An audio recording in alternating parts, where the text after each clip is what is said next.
on my father for 15 years. Yeah. Which, if anything, that's impressive. But In this family, it is. in this situation, this one is bad on Mom.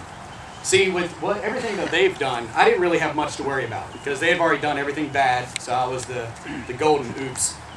Golden oops, really? Like Golden that? Like that?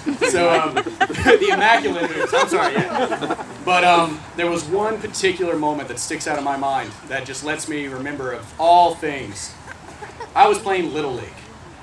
Dad was busy all the time and at work, so Mom would go to This my is only about games. 6 months ago, y'all. I haven't grown too much. Puberty at 6. Beard. But Mom showed up to all of my Little League games, all the practices and everything, and she was the main person cheering in the crowd. You could always tell where Pam 2 was in that crowd. To the point one day that I thought I was safe on first base, and I argued with an umpire. David Bradham. Sorry, Mr. Doctor. Dr. David Bradham. Bradham. Big guy. I said I was safe. He said I was out. So what does Mom do? She runs around the fence and grabs the umpire on the field. David Bradham. Big guy. Shakes him, yelling at him constantly that I was safe, he was blind, there was no way that I was out. Shaking this umpire on the field. Deacon at a church. Big guy. Big guy, shaking him forcefully on the field saying that I was safe because she was the #1 fan of all of us when it came down to what we did on the field. Banned from Tyler Park. Oh, it gets worse. She wasn't allowed. Later on in life, in high school, I decided to play lacrosse. Very violent sport. She was not allowed to come to my games. Never came to a single one of my games. Michael and Johnny and Dad had to record the games just so she could see how I played because Triton High School did not want her on the field. It's the only woman I know that's been banned from multiple places that do not have a sports arena for cheering too hard for her kids. Keeping her out. Oh. Hey, man. No,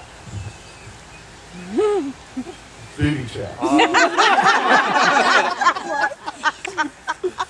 booty trap. See, in the Two family, we're really, really big in Christmas. And most of you guys know this. I mean, Christmas here is just absolutely nuts. And we enjoy, because we knew Santa Claus was going to come Christmas Day. That wasn't the big thing. It was Christmas Eve. And what we wanted to do was always sneak in and start Christmas Day early. Because we knew Santa Claus was there, how about midnight? So about 2 in the morning, 3 in the morning, it was time to crank this one up. At this point, we started realizing, and Mom and Dad started realizing, and they didn't want us to disturb Santa Claus while he was there. So they started tying the ropes and tying our doors shut and taping them. Barricading and setting booby traps. So we wouldn't get out. So what I did, Good job, parents. I took keys. And I'd go to bed with my keys and I'd sneak out the windows. And I'd come in the front door and let my brothers in. And we would crank Christmas up. And we had a good time doing that. I remember there was one trap. We had, no, there's an alarm system now. There's an alarm system now in the house, but before they had the electronic alarm system, we had the most ferocious alarm system ever. She weighed about 2 pounds, big radar ears, and her name was Tammy. And Anybody remember Tammy? yeah. Yeah. Now, when a lot of times, Raise her hand. now, Tammy had a boyfriend in every house. and peed on every one of you. She did. We know that. But what had Tammy's like, happened? oh, I got the pee stain. But what had happened is Michael and I stayed in the room across from Mom and Dad for a while. And when they did that, and when Tammy was here, they didn't have to say anything. I mean, we tried army crawling, we tried anything and everything you could think of. Well, no. But I mean, once you broke that barrier of that door, you would just hear start growling, and then if you took another step, she started barking. And then all you heard was Mom and Dad, get back in that room.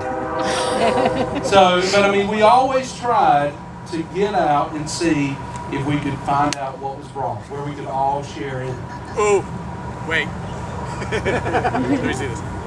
All right, so if anyone's known our family long enough, I've been tortured my entire life by these two. That was tortured me. Not just these two, there's been a multitude of people. Yes. Speaking about booby traps, there was one year that I actually finally got back to them, even though there was a booby trap. At that point in time, my father loaded up in the hallway boxes, just styrofoam filled. These things could be hit by a semi-truck going down the interstate. Boxes, loaded top to bottom all the way down our hallway. There's no way to get out. Well, I'm not as big as my brothers are.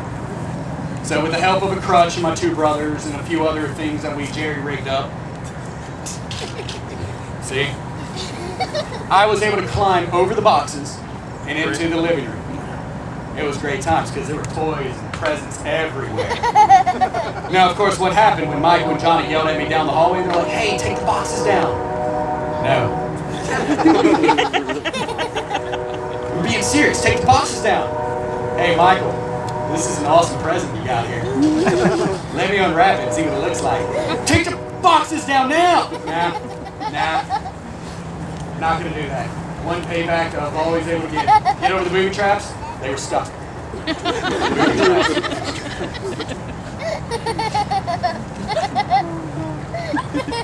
Of course, no, of course not. Are you kidding? Are you kidding? Everything we